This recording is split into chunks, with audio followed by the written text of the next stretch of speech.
Discussion keeps the world turning. This is Roundtable. From the heart of Beijing to the edges of the global stage, you are at Roundtable. I'm Niu Honglin, and Happy Chinese New Year's! Yay! Hey! Well, Spring Festival has never stood still. Across history, it has unfolded in at least 3 distinct rhythms: the journey home, the way people gather, and the form celebration takes. From today on, Roundtable will follow these 3 transformations through a sustained dialogue between ancient and modern China. By placing the ancient and the modern into conversation, we trace how going home, celebrating festivals together, and having fun during holidays have been continuously redefined across dynasties, technologies, and generations. Through this, we hope to see how Chinese culture continues to regenerate itself, responding to the times while remaining recognizably its own.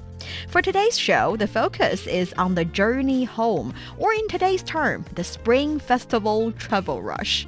I'm joined by Fei Fei and Steve Hatherley. Now pull up a chair and join the conversation.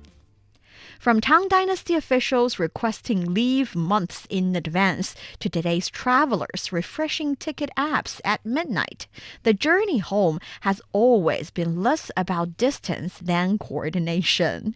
What changes is not the desire to return, but the systems built to make it possible. And this is the perfect topic because today is Chuxi, Chinese New Year's Eve, and it is usually the day that the long holiday starts, or for this year it's a little bit different. The holiday started yesterday and the Great Migration took place yesterday, but usually it's the Chuxi, it's the Spring Festival Eve, and it is this day that people would decided or started to know that whether or not they're going home or they're staying at their post, or maybe they're, doing something else, traveling with the family, for example. But this is the exciting period of the holiday because you have the entire holiday unfolding in front of you. Yeah, this is my second Spring Festival in China. And you said that to me last year, I remember. Don't go anywhere. No, you said the Great Migration is, on one specific day. And I thought, oh, well, then that means the other days... Sorry for misleading you. Now I know where you're going. So you thought it was just a one-day thing? Well, no, I knew the holiday was long. I just thought everybody was traveling on one day kind of only. And then it would be quiet on the trains or the... landmarks, not really. Tourist locations. No, that is not a one-day thing. It is a multi-day migration. It is. 40 days. Yeah, exactly. But it's a wonderful, family-filled, travel-filled time of year that, from what I understand, everybody in the country here looks forward to it. And the reason I say that is because the vibe in the office starts to change a little bit from right weeks ago. Even before that. Yeah. I think since the starting of February, you start to feel the vibe of the Spring Festival, the Chinese New Year. People get their red packets delivered to them. Shopping carts start to be cleared. And, gatherings, I think a lot of friends would gather. The phrase would be, let's gather one last time before the Spring Festival because we'll be going back to families, going back to hometowns, or going out to travel. So you just made me realize Chinese people say that a lot. Let's gather one more time before the holiday. Yeah. And then after the holiday, you say, let's gather for the first time in the new year. We just gather a lot, having fun together and celebrating. During the holiday, it was normally 7 days, but this year is 9 days. 9 days. Exciting 9 days. It feels like the whole society kind of paused a little bit for celebrations. Yeah, we're changing gears. Usually it's very busy. Everyone's busy living, busy working, busy screaming to their kids for not doing homework. But these 9 days, or usually 7 days, or it doesn't matter, the Spring Festival holiday itself, when you see a kid not doing their homework,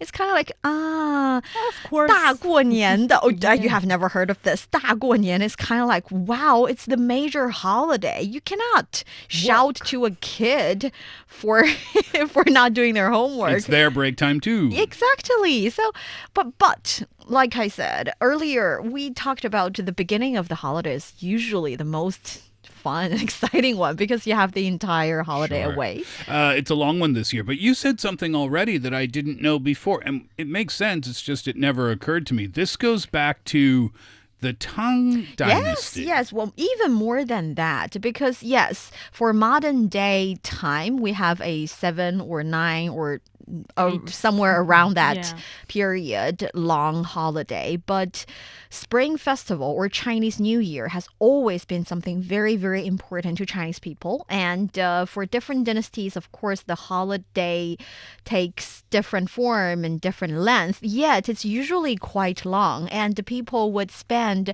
the first day or the first several days of the holiday in a different way. For modern day sense, you would normally spend the very first day of the holiday traveling back home, maybe traveling for hours or traveling for half a day, or for certain occasions, if you live in remote areas of the country, maybe even longer than that. But traveling would be the main thing that people spend their first day of the holiday with. But in ancient times, like Steve mentioned, in Tang Dynasty, it's a little bit different than that. No, because for the Chuxi, for the Chinese New Year's Eve, people are not traveling to home, but they were sort of staying at home simply because, in the past, it was more than 1,000 years ago, the Tang Dynasty. So traveling home normally means months long of journey. So if you really plan to spend your Chinese New Year with your family at your hometown, that means you need to plan months before. You need to leave months before. Oh, yes. Yeah, It's to be really able. far. No high-speed rail back then. Yeah, so no speed rail. They travel by foot, by cart, maybe riding a donkey, taking a boat, all different forms, but definitely needs several months. So to get home. in that sense, the idea of Spring Festival travel rush is quite a modern concept. I never thought of it that way. I did know that it takes a really long time to go back home if, for example, you are a scholar or someone who is trying to take the imperial examination, which takes place, if you're really lucky and at the last round, it takes place in the capital city of that dynasty. Yeah. And which means you would be in the capital city and it takes months to go back home. But now it registered to me that when that was the situation, people cannot really spend only several days before Spring Festival. If they had to go home, it has to be month in advance. Oh, how times have changed. I'm from the other side of the world, and I can get there in a day and a half. Yeah. And that's with layovers. So then the modern migration, as we call it, that kind of started, maybe 1990s? Before that, 1980s maybe? 1980s would be, I would say, the first sign that this will normally be called the largest human migration on Earth. We talked about this when we were talking about booking tickets. Yeah. Several, not weeks, several, In the around 2 shows weeks. ago. Yeah. Shows ago, yes. Yeah, but that was when people start to really leave their hometowns and go to different places, different regions, and even different countries for different purposes such as education, businesses, or job opportunities. How about this year? Anything that worth noting for this year's Spring Festival travel rush? Well, of course, the numbers breaking another record this year. One reason is because of the 9-day holiday is another record long public holiday for the festival. And another is that I think authorities have estimated that about 9.5 billion cross-region trips will be made during the 40-day period. Which started February the 2nd and lasted till March the 13th. Yes. On the first day alone, total movement within the country exceeded 180 million trips. That's on the first day. And that's with everything together, right? Rail and road and air and water transport, all very, very busy. And that was long, even, the public holiday hasn't really started yet. But here's something I don't get. So in modern times, we say 7-day period or 8-day or 9-day period this time, but then you also say the 40-day holiday. So Yes. I don't get that. Because not everybody is working the way we do when we talk about, for example, migration workers, when we talk about students, especially university students, and when we talk about those who own their own business. One of my favorite little restaurants started their rest period really long before the holiday starts. I didn't start my holiday that early on, but they did. Yeah. So they closed off. They took their entire family and the delicious food away from me going home. Yes. So that can happen. So for a lot of business owners, I think if they want, they can take the whole month off. And they can start weeks before the Chinese New Year started. So then that's okay. So that's the modern times. But has it always been a 40-day? We compared the Tang Dynasty before. Was it always a 40-day holiday? Well, I think it sort of links with how people prepare for the Chinese New Year, because even though we say that the Chinese New Year is like 1 or 2 day celebrations, but in preparation for that, I think in my hometown, it would take a month to prepare for the food, for different decorations, for, different arrangements. I remember my grandma used to just started to steaming different buns, making tofu, start to making new clothes for the whole family. So it took month-long preparation. Making new clothes Yeah. for the holiday.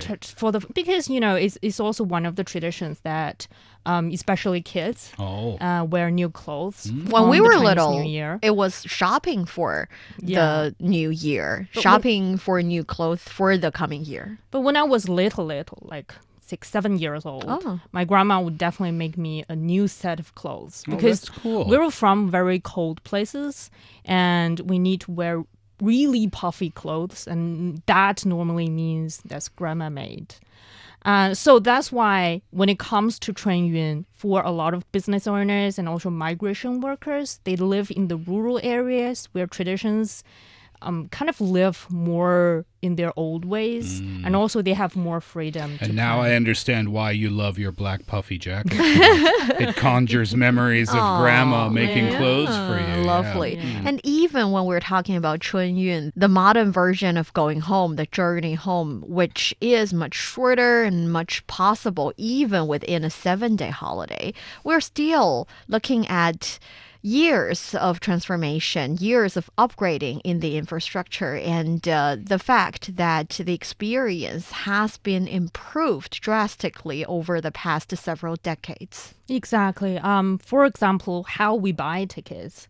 I think we sort of covered that on Roundtable when we talked about Chunyun, when that Chunyun travel rush first started, that we basically purchased our tickets online, mobile app, or websites maybe.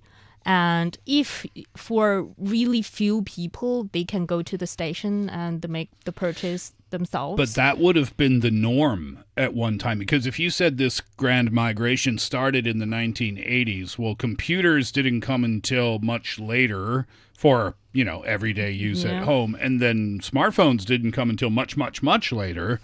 So what did people do before? You'd have to go to the train station and just line up, right? Around 10 o'clock in the evening until the ticket office open in the early morning. Oh, so my you goodness. stay overnight Yeah. with that huge, very, very, very thick coat. And also you need to bring your I think it's a green water, one. food. Yes. And little stool. Yeah. Just Oh, yeah. Yeah, just spend the night. goodness. Grandparents these days must look at the younger generation and feel like you are so Spoiled. lucky. Yeah, you'll never know. what I we've been used to through. stay overnight at the train station. And even my parents would also recall, for example, my dad used to travel home before the Spring Festival, and we need to take a green skin old train, which is very slow. And Those still run, right? yeah. It's But- not the preferred choice of travel for many people, but they still do operate. Yeah? I think they have different purposes nowadays because previously they were the main form of transportation. Sure. And also they carry this nostalgia and also a little bit romantic feeling. You talk about, ooh, I spent so long time on the green skin train and it's a romantic journey. Now we think of it. romantic until you're 13 hours into your trip and your that- butt hurts. That is the thing, because nowadays we think about the romantic element more because usually if you're taking a green skin train, it's by choice, not because you have to. Right, right. So But in the that's the past- difference. But in the past, it's not by choice. It's your only the only option. journey. Yeah. But that being said, everything's relative, right? The concept of high-speed rail wouldn't have existed yet.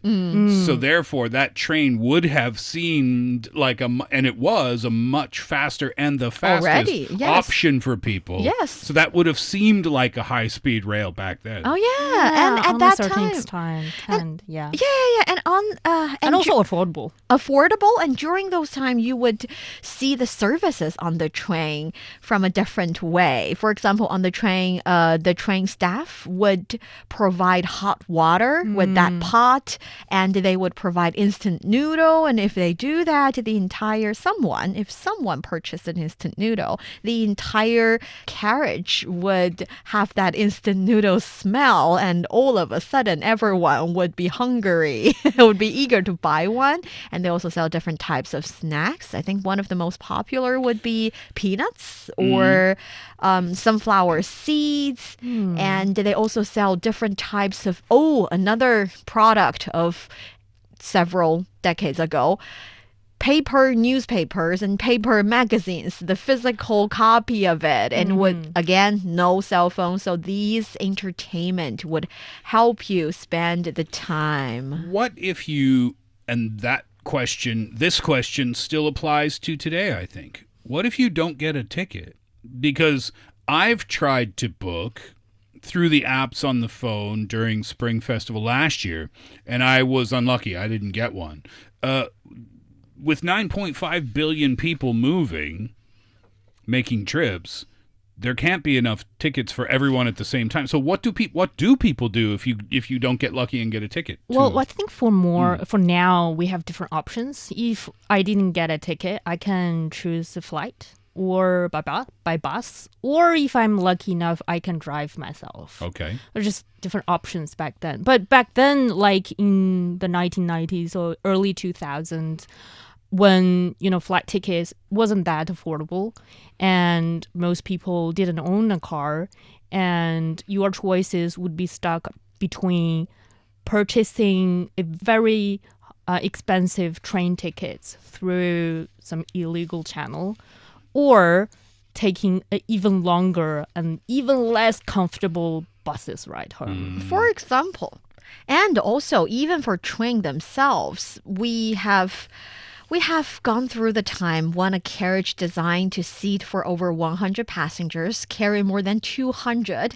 You would see people sitting and standing and lying down in the Under the seat. passage area under the seat. So that would happen. And also, I think several years ago, or maybe 10 years ago, my memory is really vague, I've read the story of people who wanted to go back home but didn't get a ticket, started to just do random car hailing on the roadside. Really?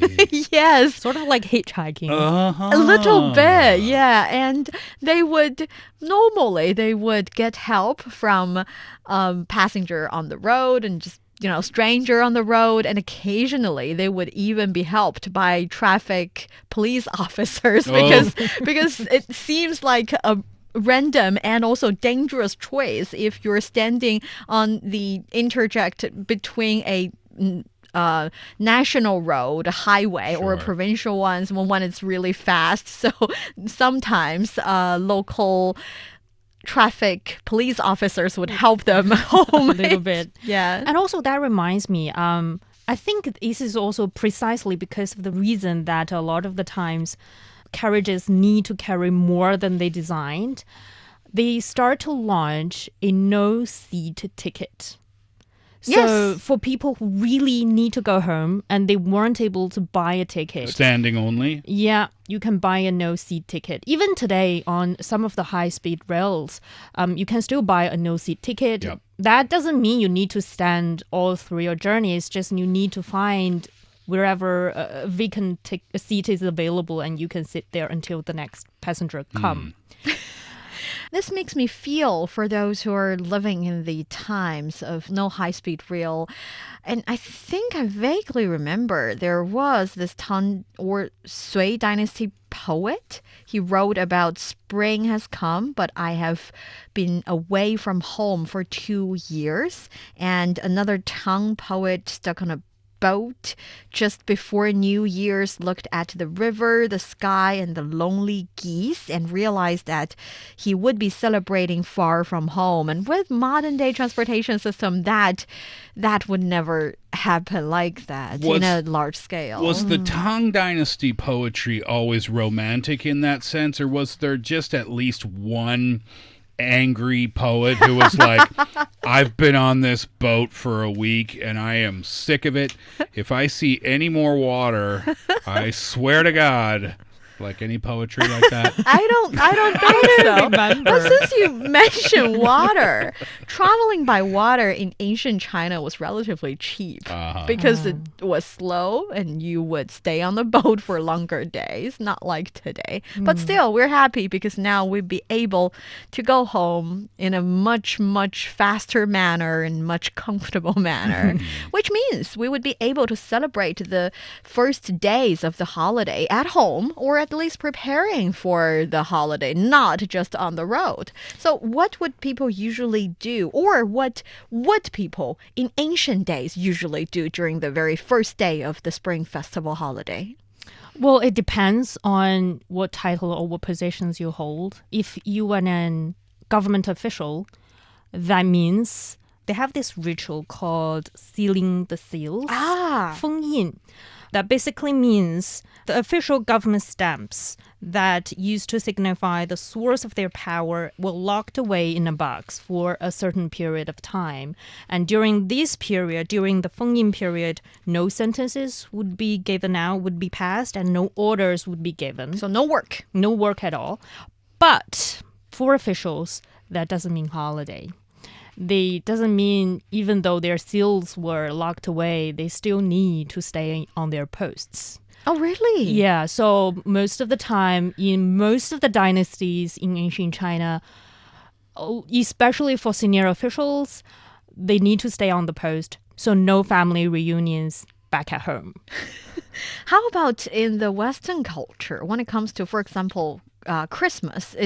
Was there any kind of tradition allowing everyone to rest during the major holidays, the major festivals around the year? That is called every holiday.